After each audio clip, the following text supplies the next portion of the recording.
Good morning. I just wanted to make a quick video to explain to you some of the small mistakes people are making when doing research for the Year 7 and 8 work.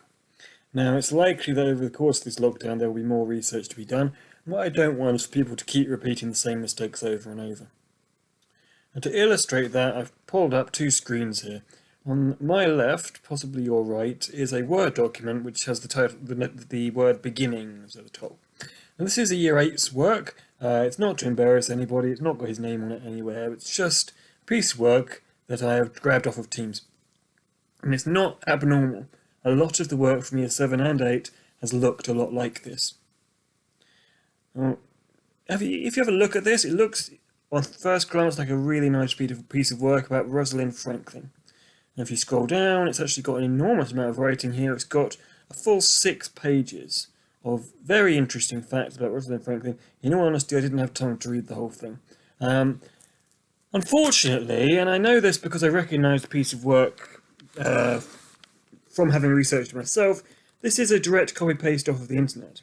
So if I type this into Google, you will find that that exact paragraph can be found on a website called famousscientists.org. And I've had similar things from biography.com, Wikipedia, BBC, nobelprize.org, and so on and so forth. Now, let me make clear to you, this isn't work. Okay, so this copying and pasting off of the internet directly, and this is a direct copy pasting, is not research at all. The point of this research task is to get you to understand and learn something new about these scientists who are so important. If you simply go to a website, Control A to copy everything, Control C to copy it, and then Control V to paste it into a Word document, you obviously haven't learned anything about Rosalind Franklin. So there's two reasons people will do this. Either one, they don't understand that that's the wrong thing to do, and that's what I'm trying to combat today, or two, they're trying to do the work in 30 seconds flat, and that's not acceptable either. So let me explain to you how we should be going about this. There's no issue at all with going on to famousscientists.org. In fact, it's a fantastic resource for your research. If I had to do Rosalind Franklin, this is probably the first place I would go. But there is a way to do this that will mean you are learning something and you are creating a piece of work that is your work and not somebody else's work. So, first things first, let's just delete all of the stuff there.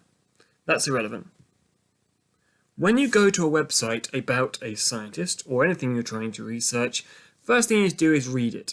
If it's ridiculously long, then skim read it and find the important bits. And you need to identify the important facts and write them out in your own words. So let me show you what I mean. Let's read this. I'm just going to read the first paragraph. Rosalind Elsie Franklin was born on July 25th, 1920 into a socially well-connected upper-class family, blah, blah, blah. Her father was a banker, her mother was a lawyer, Rosalind was the second of their 5 children.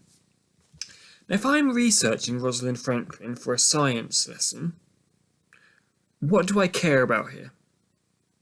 Well, I might care when she was born, because it's quite important to know, was she 500 BC? Was she 2012? No, she was born in 1920, so I might write Rosalind Franklin was born in 1920. Fine. Do I care that she was born into a socially well-connected upper-class family? Do I think that anybody needs to know that the United Kingdom's capital city is London? Do I care that her dad was a banker or her mum was a lawyer? No.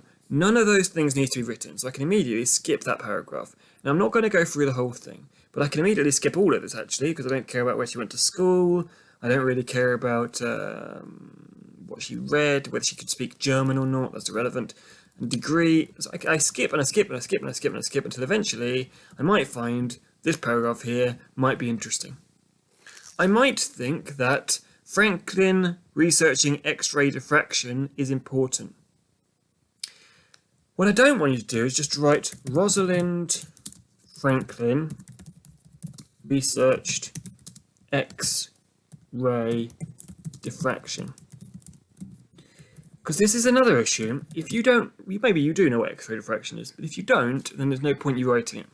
If you want to write that, then what you need to do is you need to go onto Google and just very briefly get a an understanding of what X-ray diffraction is. And if it's too difficult to understand, then don't write it. Only write things that you actually understand. Now, you might have to click around Google in order to understand some of these things, but there is no point you writing this if you don't understand it, because the whole point is to learn things.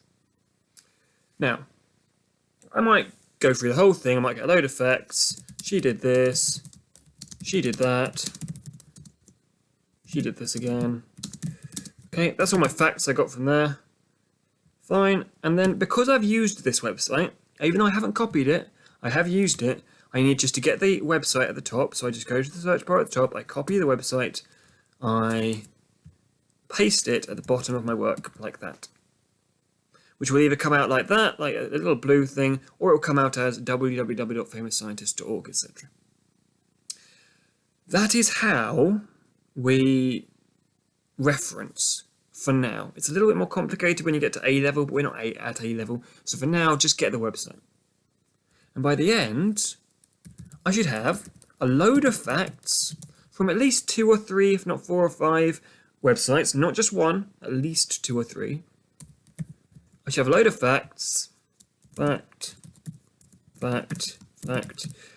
maybe 20 sentences, 2 or 3 paragraphs about this person, and I should have a load of websites at the bottom for where I got them from. You can put pictures in if you like, but key mistakes that you should not be making. 1, the moment you copy and paste anything, any single word, you are not researching, you're simply plagiarizing, you're stealing someone else's work. Only exception is if it's a difficult name, for instance, if somebody has a really complicated long name that you don't want to type out again and again, paste it. Or if it's a quote, she said this, then you can copy and paste it because those are her words and you've said that they're her words. But not that she moved to Paris, you can't copy paste that.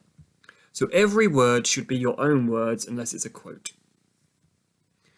Second key thing people forget to do, the references, you should have a list of websites at the bottom. Third key thing people forget to do is to make sure that they understand everything they're writing. But if you get to the end and you've got a reasonably long 2 or 3 paragraphs piece of work that you wrote with references that you understand, then you have a perfect piece of work. Now, having sent you this video, I'm going to be a bit more harsh about the way that I mark these things. If somebody is copy-pasting large portions of their work, and bear in mind you shouldn't be copy-pasting anything, I will put that down on Sims as having not done the work. Because it's not your work, it's somebody else's. If somebody is not writing references, given that I've just told you how to do it, and you can watch it again, I will be putting that down on Sims as not having done the work. So I'm going to be really harsh about this, because we want to get some good work. There's no point you wasting your time creating work that you are not pleased with.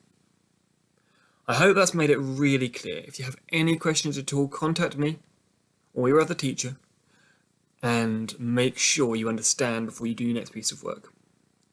Right. Have a great day, Year 7 and 8, and I hope that you enjoy this next task.